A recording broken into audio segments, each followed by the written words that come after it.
नमस्कार दोस्तों, स्वागत है आपका वनडे एग्जाम सेंटर में। दोस्तों, आज के वीडियो में हम लोग भारत में राष्ट्रवाद के विकास के लिए जिम्मेदार कारकों का अध्ययन करेंगे और जानेंगे कि भारत में राष्ट्रवाद का विकास क्यों हुआ, कौन कौन से वो कारण थे जिनके चलते भारत में राष्ट्रवाद का विकास हुआ। तो चलिए बिना देर के वीडियो को शुरू करते हैं। भारत में राष्ट्रवाद का विकास कोई आकस्मिक घटना नहीं थी, यानी अचानक से राष्ट्रवाद का विकास नहीं हुआ था, बल्कि यह ब्रिटिश औपनिवेशिक शासन के नीतियों का परिणाम था, भारतीय समाज में आए बदलावों का परिणाम था और वैश्विक परिवर्तनों का परिणाम इसको माना जाता है। 19वीं शताब्दी के उत्तरार्ध में भारतीय जनता में एक राष्ट्र होने की भावना जो है बलवती होने लगी थी। इन राष्ट्रवाद की भावना जो है बल पकड़ने लगी थी, लेकिन इस भावना के बलवती होने के पीछे एक नहीं बल्कि कई कारण थे।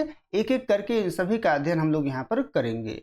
राष्ट्रवाद के विकास का जो पहला कारण है वो है ब्रिटिश शासन का आर्थिक शोषण, यानी अंग्रेजों के द्वारा भारत का आर्थिक शोषण किया गया और इस आर्थिक शोषण के चलते भारत में राष्ट्रवाद का विकास हुआ। ब्रिटिश हुकूमत ने भारत की अर्थव्यवस्था को पूरी तरह से औपनिवेशिक हितों के अनुरूप ढाल लिया था, अपने हितों के अनुरूप अर्थव्यवस्था को बना लिया था, जो राष्ट्रीय चेतना के उदय का सबसे बड़ा कारण बना। इसमें पहला बिंदु है भारतीय हस्तशिल्प का विनाश, यानी अंग्रेजों ने ऐसी आर्थिक नीतियां अपनाई जिससे भारतीय हस्तशिल्प का पूरी तरीके से विनाश हो गया, पूरी तरीके से इसका पतन हो गया।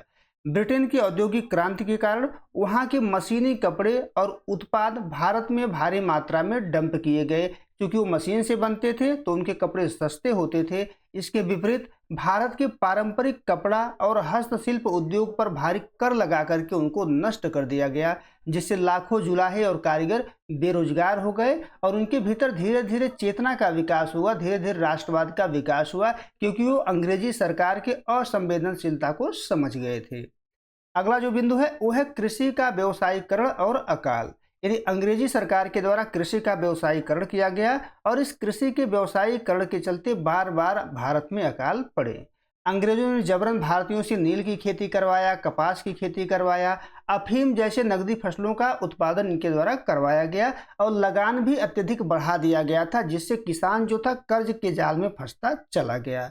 19वीं शताब्दी के उत्तरार्ध में कृषि के व्यवसायीकरण के कारण से बार बार अकाल पड़े और उन अकालों में लाखों लोग मारे गए, लेकिन ब्रिटिश सरकार असंवेदनशील बनी रही। इन सभी के चलते भारत में धीरे धीरे राष्ट्रवाद का विकास हुआ। अगला जो बिंदु है आर्थिक कारण में वो है धन का निष्कासन। अंग्रेजों के द्वारा भारत का धन जो है लूटा गया। दादा भाई नौरोजी ने अपनी पुस्तक poverty and un British rule in India में धन के निष्कासन सिद्धांत को उजागर किया। उन्होंने सप्रमाण दिखाया कि कैसे जो भारत का पैसा था वो वेतन के रूप में, पेंशन के रूप में, मुनाफे के रूप में ब्रिटेन भेजा जा रहा था, जिससे भारत निरंतर गरीब हो रहा है। इस खुलासे ने मध्यम वर्ग को अंग्रेजों के खिलाफ कर दिया, यानी जो मध्य वर्ग था वो अंग्रेजों के खिलाफ हो गया और धीरे धीरे उसके भीतर राष्ट्रवाद की चेतना प्रवाहित होने लगी। अब राष्ट्रवाद के विकास का दूसरा कारण देख लेते हैं। दूसरा कारण है प्रशासनिक और राजनीतिक एकीकरण। अंग्रेजों ने भारत का प्रशासनिक एकीकरण किया, राजनीतिक एकीकरण किया और अनजाने में ही भारतीयों में इससे राष्ट्रवाद को बढ़ावा मिला। इसमें जो पहला बिंदु है वो है एकीकृत प्रशासनिक व्यवस्था। अंग्रेजों ने पूरे भारत में एक समान कानून व्यवस्था लागू किया, एक समान न्याय व्यवस्था लागू किया और प्रशासनिक ढांचा भी इनके द्वारा एक समान लागू किया गया। इससे पहले से खंडित भारत को एक राजनीतिक इकाई के रूप में बांध दिया। इससे राष्ट्रवाद को विकसित होने में मदद मिला। दूसरा बिंदु है यातायात और संचार के साधनों का विकास। यह भी अंग्रेजों के द्वारा किया गया। रेलवे का विकास किया गया, डाकतार का विकास किया गया। पक्की सड़कों के जाल ने देश के सुदूर हिस्सों को आपस में जोड़ दिया। रेलवे के डिब्बों में विभिन्न जातियों और क्षेत्रों के लोग एक साथ यात्रा करने लगे, जिससे उनमें सामाजिक दूरियां कम हुई, छुआछूत कम हुआ, लोगों में मेल मिलाप बढ़ा और धीरे धीरे राष्ट्रीय चेतना का विकास हुआ। इसके अलावा नेता अब कम समय में पूरे देश का दौरा कर आंदोलन को राष्ट्रव्यापी स्वरूप देने में सक्षम हो गए। नेताओं के द्वारा भी दौरा करके राष्ट्रीय चेतना का विकास किया गया। भारत में राष्ट्रवाद के विकास का जो तीसरा कारण है वो है पाश्चात्य शिक्षा का प्रभाव, यानी पाश्चात्य शिक्षा के प्रभाव के कारण भी भारत में राष्ट्रवाद का विकास हुआ। लॉर्ड मैकाले द्वारा शुरू की गई अंग्रेजी शिक्षा का उद्देश्य ब्रिटिश प्रशासन के लिए वफादार क्लर्क तैयार करना था, लेकिन इसके दूरगामी परिणाम निकले और धीरे धीरे राष्ट्रवाद का विकास हुआ।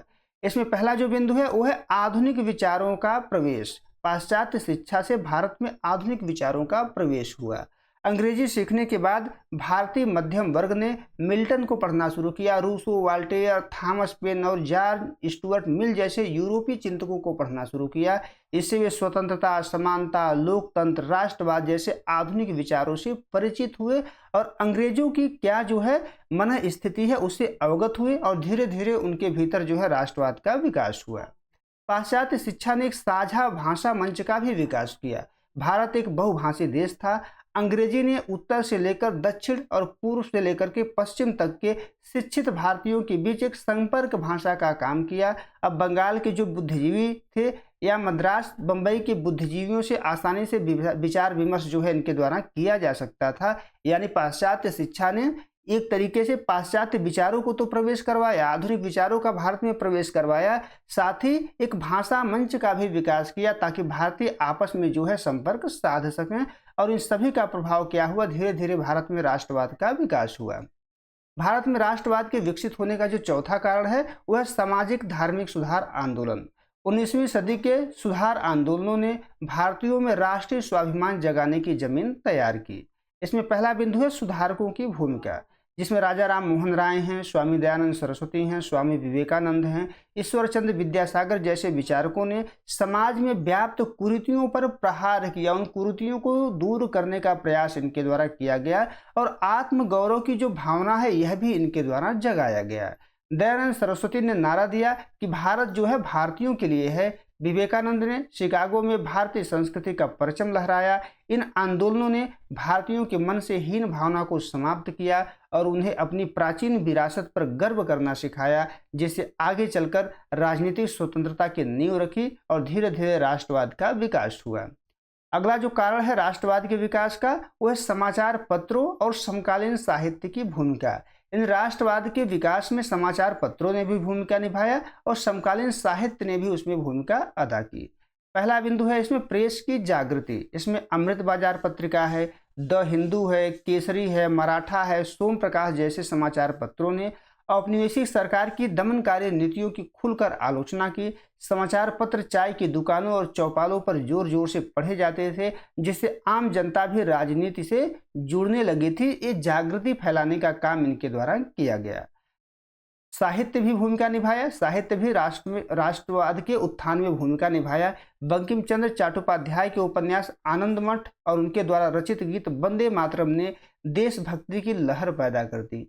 भारतेंदु हरिश्चंद्र के नाटकों जैसे भारत दुर्दशा ने देश की दयनीय स्थिति को जनता के सामने रखा। यानी इसके द्वारा भी, प्रेस के द्वारा भी और समकालीन साहित्य के द्वारा भी भारत में राष्ट्रवाद का विकास किया गया। छठा जो कारण है राष्ट्रवाद के विकसित होने की वह है लॉर्ड लिटन की दमनकारी नीतियां। यानी लॉर्ड लिटन के द्वारा जो दमनकारी नीतियां अपनाई गई उन नीतियों के कारण भी भारत में राष्ट्रवाद का विकास हुआ। इसमें पहला जो फैसला था उनका वो था दिल्ली दरबार, जो 1877 में आयोजित किया गया था।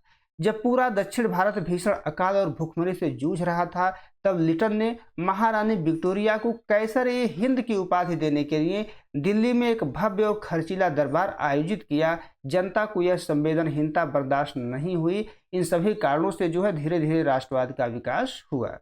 दूसरा जो कार्य किया गया इनके द्वारा वो वर्नाकुलर प्रेस एक्ट ला करके किया गया 1878 में।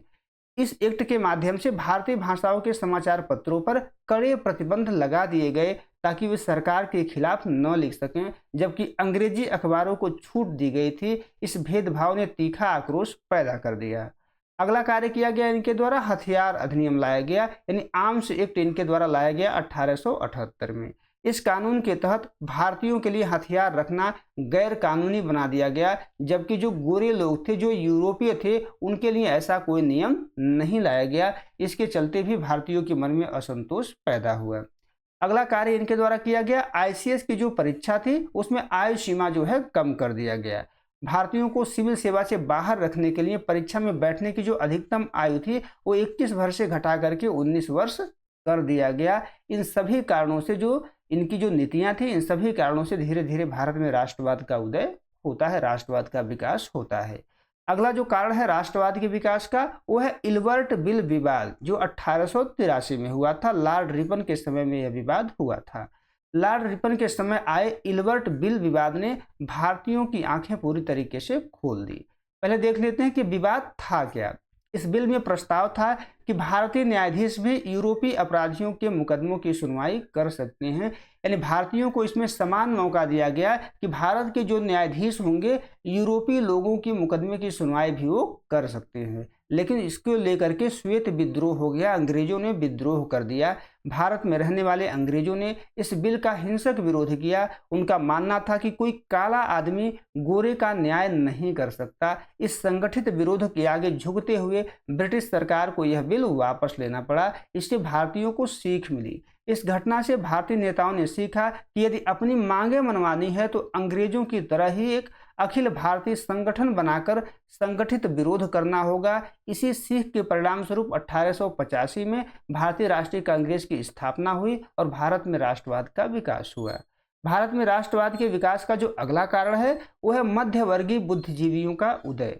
अंग्रेजी प्रशासनिक व्यवस्था और शिक्षा प्रणाली के कारण भारत में एक नया सामाजिक वर्ग उभरा, जिसमें डॉक्टर थे, वकील थे, शिक्षक थे, पत्रकार थे, सरकारी कर्मचारी थे। यह वर्ग आधुनिक दुनिया को समझता था। शुरुआत में इन्हें लगा कि ब्रिटिश शासन भारत के आधुनिकीकरण के लिए अच्छा है, लेकिन जल्द ही इन्हें समझ आ गया कि उच्च पदों पर केवल गोरों की नियुक्ति होती है और भारतीयों के साथ दोयम दर्जे का व्यवहार किया जाता है। और इस असंतुष्ट और प्रबुद्ध वर्ग ने ही आगे चलकर राष्ट्रीय आंदोलन को नेतृत्व प्रदान किया।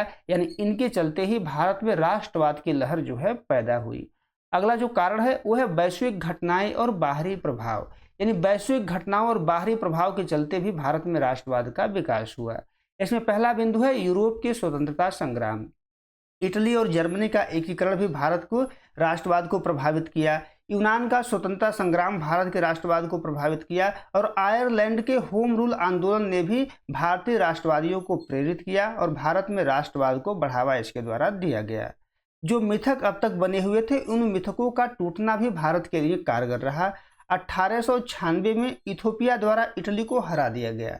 1905 में एक छोटे से एशियाई देश जापान के द्वारा विशाल रूसी साम्राज्य को पराजित कर दिया गया और इन घटनाओं ने इस भ्रम को तोड़ दिया कि यूरोपीय अजेय हैं, उनको पराजित नहीं किया जा सकता। इससे भारतीयों के मन में यह विश्वास जगा कि वे भी अंग्रेजों को देश से बाहर निकाल सकते हैं। अंत में हम लोग निष्कर्ष देखेंगे कि भारत में राष्ट्रवाद का उदय किसी एक कारण से नहीं बल्कि ब्रिटिश शासन की शोषक नीतियों के विरुद्ध उपजे बहुआयामी असंतोष का परिणाम था। आर्थिक कंगाली, राजनीतिक दमन, सांस्कृतिक पुनर्जागरण और पाश्चात्य शिक्षा से उपजी तार्किक सोच ने मिलकर बिखरे हुए भारत को एक राष्ट्रीय चेतना के सूत्र में पिरो दिया।